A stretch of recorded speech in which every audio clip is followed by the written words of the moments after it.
В Бишкеке в последний путь проводили известного общественного деятеля, доктора экономических наук Джумахадыра Акинеева. Он скончался 15 августа на 65-м году жизни от инфаркта. Похоронили его на Аларчинском кладбище. Джумахадыр Акинеев родился 22 января 1954 года в поселке Улахол Исыкульской области. В 1993-97 годах возглавлял Национальный статистический комитет. После стал министром сельского и водного хозяйства. Несколько лет возглавлял Ассоциацию нефтетрейдеров Кыргызской республики.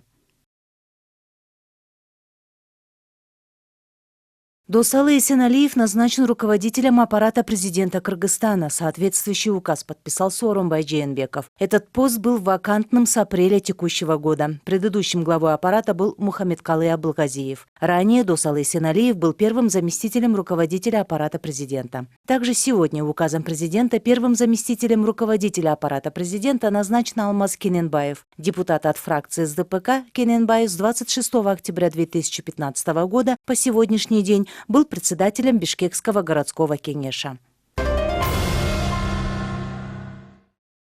На реализацию проекта «Безопасный город» государство не потратит ни сома, сообщает Госкомитет информационных технологий и связи. По условиям тендера, объявленного еще 20 июля, все расходы по приобретению, установке, поддержанию работы и функционированию системы видеонаблюдения несет победитель. Стартовая цена – 2,5 миллиарда сомов. Аукцион состоится 23 августа. По правилам аукциона предусмотрено не менее 3 раундов, а также 2 дополнительных бонусных. Выставят 2 лота – один по фотофиксации, другой по видеофиксации. При этом участники видеть друг друга не будут. Победитель определится в ходе онлайн-аукциона. Так, подрядчик должен будет установить оборудование на 38 столичных перекрестках, 4 на скоростных трассах и 48 на участках междугородных трасс, плюс 20 передвижных комплексов. Кстати, ранее в рамках проекта камеры фиксации нарушений уже были установлены около авторынка Азамат и на 4 перекрестках Бишкека. Как рассказал сегодня заместитель председателя Госкомитета информационных технологий и связи Куаныч Шаттамиров, общий поток за тестируемый период составил 2 миллиона 160 тысяч авто. Зафиксировано 113 тысяч нарушений ПДД. Около авторынка зафиксировано 132 тысячи нарушений и уплачено штрафов на 11 миллионов сомов. Предварительно подобные прогнозы делались расчеты. Как я уже говорил, вот такая площадка вот этого центра обработки на ГОБДД уже созданы, оснащены нормальные такие рабочие места с компьютерами. Точное количество, которое будут обрабатывать, мы на сегодняшний день сказать не можем, потому что это покажет только вот непосредственно поступление. Но мы знаем, что это не менее 25 человек, которые будут обрабатывать. И там на самом деле на обработку каждого протокола уходит не так много времени. Как бы это все автоматизировано, он просто скачает быстро. Если какие-то комментарии есть, да, то он чуть больше времени занимает. Сколько примерно? От 30 секунд обработка одного протокола. 30 секунд обработка одного?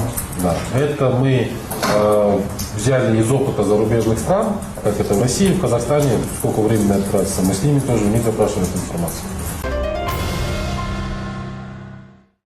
Кыргызстану нанесен ущерб на 3 миллиона 68 тысяч сомов путем незаконного ввоза авто в страну без уплаты таможенных платежей. По данным ГКНБ, автомобили ввозили из государств, не входящих в таможенный союз. Это страны Прибалтики, США и Грузия. Нынешние владельцы этих машин полностью погасили ущерб. В настоящее время выявляются аналогичные факты и устанавливается причастность отдельных сотрудников Департамента регистрации транспортных средств к коррупционным схемам. Ранее сотрудники ГКНБ выявили такое же преступление, совершенное сотрудниками ГРС. Тогда в страну в обход таможни были ввезены такие марки авто, как Lexus, Toyota Camry и Volvo. По предварительным данным, ущерб от незаконного ввоза составил порядка 3,5 миллиона сомов. В ходе расследования государству возместили 1 миллион 300-880 тысяч. На администрацию пансионата, в котором погиб Уланбек Егизбаев, и спасателей возбуждено уголовное дело. Если бы спасатели были на берегу и имелись условия, возможно, этого не произошло бы. Поэтому за несоблюдение правил безопасности было возбуждено уголовное дело. Действиям всех имеющих отношение к этому людей будет дана юридическая оценка, сообщили в МВД. Меж тем, накануне вышло заключение судебно-медицинской экспертизы. Эксперты пришли к выводу, что смерть наступила в результате утопления, и в желудке Уланбека Икизбаева не обнаружено следов отравляющего вещества. А пятна на ногах погибшего, как указано в заключении, появились уже после смерти. Представители МВД отметили, что заключение экспертизы будет проанализировано. Расследование продолжится.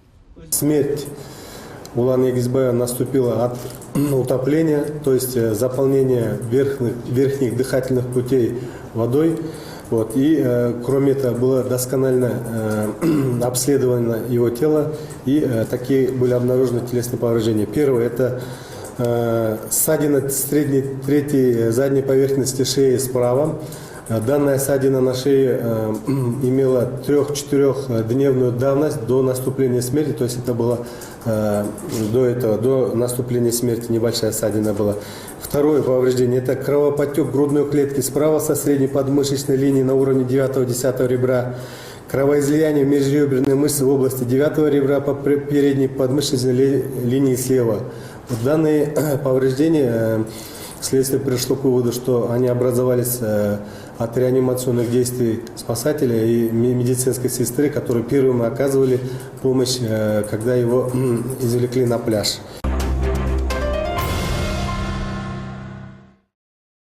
Что же ожидает кыргызстанцев и гостей республики в рамках третьих всемирных игр? Судя по ответам организаторов, шоу обещает стать зрелищным. 1500 артистов, каскадеры и монасчи. Режиссеры театрализованного шоу планируют использовать все пространство поля и беговую дорожку, и тротуарную часть ипподрома. Превратить в сцену весь ипподром, так сказать. Здесь будут световые кулисы, лазерное шоу. Сюрпризом станут не только бегающие по полю артисты, но и передвигающиеся декорации. Украшением шоу станет выступление большого ансамбля музыкантов. Для участников театрализованного представления готовят специальные стилизованные костюмы в духе кочевников. Апофеозом представления станет парад участников Всемирных игр кочевников.